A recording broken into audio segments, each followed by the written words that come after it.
হযরত নূহ আলাইহিসসালামের বংশ থেকে আসা এক জাতি। তারা আমাদের মতোই মানুষ, কিন্তু তাদের স্বভাব চরিত্র আর চেহারা সাধারণ মানুষের মতো নয়। হাদিসের বর্ণনা অনুযায়ী তারা হবে বেটে, তাদের মুখ হবে চ্যাপ্টা, নাক হবে ছোট এবং চোখগুলো হবে ছোট ছোট। তাদের সংখ্যা এতটাই হবে যে তা মানুষের কল্পনাকেও হার মানাবে। তারা যখন কোনো একটি নদীর পাশ দিয়ে যাবে, তখন তারা সেই নদীর সমস্ত পানি পান করে শেষ করে ফেলবে। এই জাতি এতটাই ভয়ঙ্কর হবে, একটা নদীর পানিকেও তারা মিনিটের মধ্যে শেষ করে দিতে পারে, নদীকে মরুভূমিতে পরিণত করে দিতে পারে। তাদের প্রধান বৈশিষ্ট্য হলো তাদের সীমাহীন নিষ্ঠুরতা। তারা কোনো এলাকায় ঢুকলে সেখানে প্রাণের কোনো চিহ্ন রাখে না। তারা সেখানকার সব ফসল নষ্ট করে ফেলে, সব গাছপালা উপড়ে ফেলে, সব পশু পাখি মেরে ফেলে এবং নারী পুরুষ শিশু কাউকেই ছাড়ে না। সবাইকে নির্দয়ভাবে হত্যা করে। বহু শত বছর আগে বাদশাহ জুলকারনাইন নামে আল্লাহর এক নেককার বান্দা ইয়াজুজ ও মাজুজের অত্যাচার থেকে মানুষকে বাঁচানোর জন্য দুটি পাহাড়ের মাঝখানে লোহা ও তামা গলিয়ে এক শক্ত প্রাচীর তৈরি করে দিয়েছিলেন। সেই দিন থেকে তারা সেই প্রাচীরের ওপারেই বন্দী অবস্থায় আছে। হাজার হাজার বছর ধরে প্রতিদিন সকালে তারা সেই প্রাচীরটি ভাঙার জন্য কঠোর পরিশ্রম করে। দিন শেষে যখন তারা ক্লান্ত হয়ে যায়, দেয়ালটা প্রায় ভেঙে ফেলার মতো পাতলা হয়ে যায়, তখন তাদের সর্দার বলে, আজকের মতো থামো, বাকি কাজটা আমরা আগামীকাল এসে শেষ করব। কিন্তু আল্লাহর ইচ্ছায় পরের দিন সকালে যখন তারা ফিরে আসে, তখন তারা দেখে দেয়ালটা আবার আগের মতোই মজবুত আর মোটা হয়ে গেছে। তখন তারা আবার দেয়ালটাকে ভাঙার জন্য লেগে যায়। এভাবেই চলছে দিনের পর দিন, বছরের পর বছর, কিন্তু দেয়ালটা ভেঙে তারা বাইরে আসতে পারে না। কিন্তু কিয়ামতের ঠিক আগে যখন পৃথিবীতে হযরত ঈসা আলাইহিসসালাম আসবেন এবং দাজ্জালকে হত্যা করবেন, ঠিক সেই সময়েই আল্লাহ ইয়াজুজ ও মাজুজকে মুক্তি করবেন। সেদিনও তার আগের মতোই সারাদিন ধরে দেয়ালটা ভাঙতে থাকবে। দিন শেষে যখন দেয়ালটা প্রায় ভেঙে পড়ার মতো অবস্থায় চলে আসবে, তখন তাদের সর্দার হয়তো আল্লাহর ইচ্ছাতেই বলে উঠবে, আজকের মতো এখানেই থামো, ইনশাআল্লাহ বাকি কাজটা আমরা আগামীকাল এসে শেষ করব। সেই একটা মাত্র শব্দ ইনশাআল্লাহ তাদের হাজার হাজার বছরের চেষ্টাকে সফল করে দেবে। পরের দিন সকালে যখন তারা ফিরে আসবে, তখন তারা দেখবে দেয়ালটা ঠিক তেমনই ভাঙা অবস্থায় আছে। এরপর তারা এক ধাক্কাতেই সেই দেয়ালটা ভেঙে ফেলবে এবং কোটি কোটি ইয়াজুজ ও মাজুজ বন্যার পানির মতো তীব্র গতিতে সারা পৃথিবীতে ছড়িয়ে পড়বে। তাদের আগমনের সাথে সাথেই পৃথিবীতে শুরু হবে এক চরম বিপর্যয়, এক ভয়ঙ্কর দৃশ্য। তারা যখন উঁচু ভূমি থেকে দল ভেদে নামতে থাকবে, তখন মনে হবে যেন পাহাড়ের উপর থেকে এক বিশাল কালো সমুদ্রের ঢেউ নেমে আসছে। তাদের চিৎকারে আর পায়ের শব্দে মাটি কাঁপতে থাকবে। তারা তাদের যাত্রাপথে যা কিছু পাবে সব কিছু ধ্বংস করে দেবে।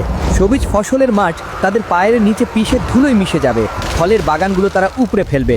শহরের পর শহর তারা জ্বালিয়ে পুড়িয়ে ছারখার করে দেবে। তারা যখন জেরুজালেমের তাবারিয়া নদীর পাশ দিয়ে যাবে, তখন তারা সেই নদীর সমস্ত পানি পান করে শেষ করে ফেলবে।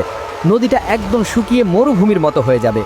কিছুক্ষণ পর যখন তাদের শেষ দলটি সেই শুকনো জায়গার পাশ দিয়ে যাবে, তখন তারা একে অপরকে বলবে, হয়তো কোনো এক সময় এখানে পানি ছিল। পৃথিবীর মানুষ ভয়ে আতঙ্কে দিশাহারা হয়ে যাবে।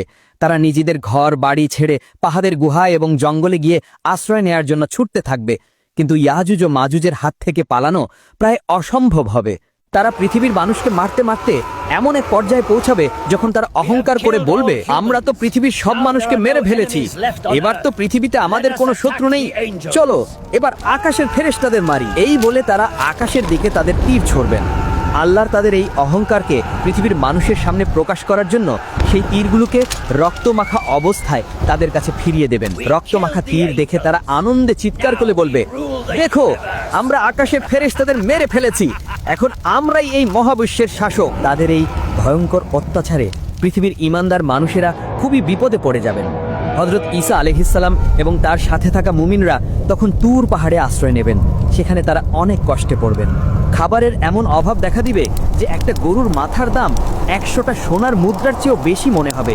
ক্ষুধা আর কষ্টে ঈমানদারদের অবস্থা নাজেহাল হয়ে যাবে। সেই কঠিন আর অসহায় মুহূর্তে যখন বাঁচার আর কোনো উপায় থাকবে না, তখন হযরত ঈসা আলাইহিসসালাম এবং তার সঙ্গীরা আল্লাহর কাছে 2 হাত তুলে দোয়া করবেন।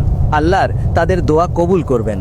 তিনি ইয়াজুজ ও মাজুজের উপর এমন এক গজব পাঠাবেন যা কোনো মানুষ কল্পনা করতে পারবে না। আল্লাহর তাদের ঘাড়ে নাগাফ নামের এক বিশেষ ধরনের পোকা পাঠিয়ে দেবেন। সেই পোকাগুলো তাদের ঘাড়ের মধ্যে ঢুকে তাদের শরীরকে ভেতর থেকে খাওয়া শুরু করবে। কোটি কোটি ইয়াজুজ ও মাজুজ যারা একটু আগেও নিজেদেরকে পৃথিবীর শাসক বলে দাবি করছিল, তারা এই ছোট্ট পোকার আক্রমণে এক মুহূর্তের মধ্যে পোকা মাকড়ের মতো ছটফট করতে করতে মারা যাবে। তারা সবাই একসাথে পচে গলে এমনভাবে মারা যাবে যে তাদের মরা দেহের দুর্গন্ধে পৃথিবীর বাতাসে নিঃশ্বাস নেওয়াই কঠিন হয়ে যাবে। তখন হযরত ঈসা আলাইহিসসালাম আবার আল্লাহর কাছে দোয়া করবেন। আল্লাহ তখন উটের ঘাড়ের মতো বিশাল বিশাল পাখি পাঠাবেন।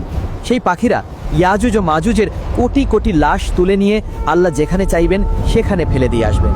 এরপর আল্লাহ এমন এক রহমতের বৃষ্টি পাঠাবেন যা পৃথিবীর প্রতিটি কোণকে ধুয়ে মুছে একদম পরিষ্কার আর পবিত্র করে দেবে। আর তারপর পৃথিবীতে শুরু হবে এক নতুন শান্তির যুগ, যা আল্লাহর দেয়া বরকতে পরিপূর্ণ থাকবে। এই ভয়ঙ্কর কাহিনী আমাদের এটাই শিক্ষা দেয় যে আল্লাহর পরিকল্পনা আর ক্ষমতার কাছে পৃথিবীর কোনো শক্তিই টিকে থাকতে পারে না। আর ঈমানদারদের জন্য আল্লাহর সাহায্য সবসময় প্রস্তুত, যদি তারা ধৈর্যের সাথে তার কাছে সাহায্য চায়। ইয়াজুজ ও মাজুজের এই কাহিনী যদি আপনার ঈমানকে শক্তিশালী করে থাকে, তাহলে ভিডিওটিতে একটি লাইক দিন এবং আপনার প্রিয়জনদের সাথে শেয়ার করে এই গুরুত্বপূর্ণ জ্ঞানটি ছড়িয়ে দিন। আমাদের চ্যানেলটি সাবস্ক্রাইব করে ইসলামের এমন আরও মহর্তিময় এবং শিক্ষণীয় কাহিনী জানার জন্য আমাদের সাথেই থাকুন।